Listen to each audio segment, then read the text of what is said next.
whenever St. Patrick's Day falls on a Friday during Lent, like it does this year and today, some bishops give dispensation to Catholics who wish to celebrate a day of traditional Irish corned beef and cabbage meal.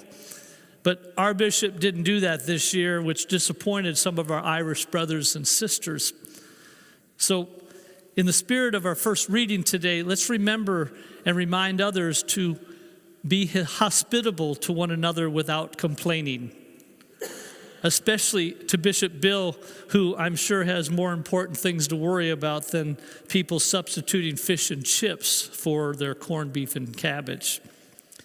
And in the gospel today, Peter comes in from a night of fishing empty-handed, and then while he's washing his nets, this guy gets into his boat and starts preaching from his boat.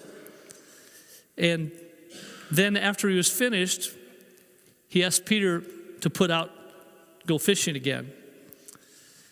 Now, I'm not sure, but I'm sure that Peter was probably pretty exhausted from all night working, and he'd rather have went home and slept instead of fishing in the heat of the day.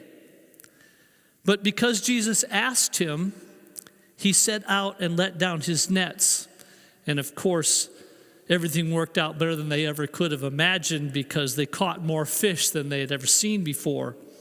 And after Peter had a chance to process this miracle that he had just witnessed, his first instinct upon realizing that he was in the presence of absolute holiness was that Jesus, if he knew that Peter was a sinner, that he wouldn't have ever gotten into his boat, and he wouldn't have went out fishing with him, and he probably wouldn't have wanted anything to do with Peter. But that couldn't be any further than the truth. But that's pretty much what happens to us whenever we get up close and personal in the presence of God and are exposed to the brilliant light of holiness, because our sin, in those moments, our sin and unworthiness is exposed to us, just like the light that shines through the pane glass illuminates all the dust in the air. And even though we are dust, and to dust we will return, we are infinitely more important to God than just dust. Because by the merits of Jesus Christ, we are no longer the sum of our faults and failings, but we are adopted sons and daughters of God.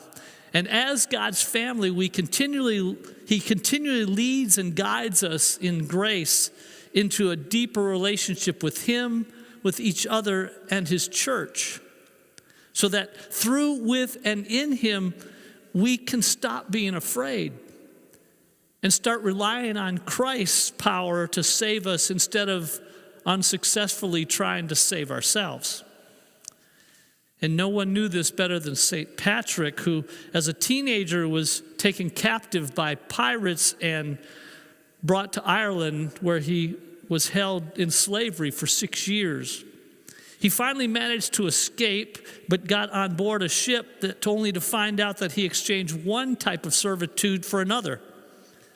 So after a few months, he escaped again, and he finally found his way back to England and was reunited with his family.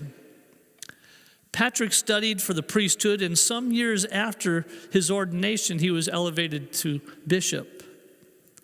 But after receiving a message in a dream, he returned to England as a missionary against the advice of his family and other clergy, because they knew that Patrick would face constant risk to his personal safety in Ireland as he traveled from village to town, preaching the good news in a bottom-to-top approach to ministry. But despite his best efforts, he was not very successful in converting those who were so deeply rooted in paganism. Then Patrick was inspired to take a top-down approach to evangelization by focusing his efforts more towards the leaders of the clans instead. But first, he had to get their attention. So on the eve of Easter, he started a huge bonfire on a hillside across from where some pagan druids were worshiping, which got him arrested and brought before the ruling class. Patrick fearlessly preached the good news of Jesus Christ as Savior and light of the world. And he explained the Trinity to them as the one true God in three persons by using a three-leaf clover or a shamrock as a visual aid. He shared the Catholic faith with anyone who would listen and even those who wouldn't, until most of Ireland was converted to Christ. Now, you may have heard the legend that there are no snakes in Ireland because St. Patrick drove them all out. But the absence of snakes there can actually be attributed to continental separation during the past ice age. Even so, with snakes being a common symbol of evil, St. Patrick deserves much credit for almost completely eradicating the evil worship of false gods in Ireland. Now, St. Patrick and St. Peter, St. James and St. John's, the sons of Zebedee, and so many other holy men and women are remembered as saints throughout the church's liturgical year because they did what God asked them to do in the way that God asked them to do it, for as long as God asked them to do it, simply because God asked them to do it.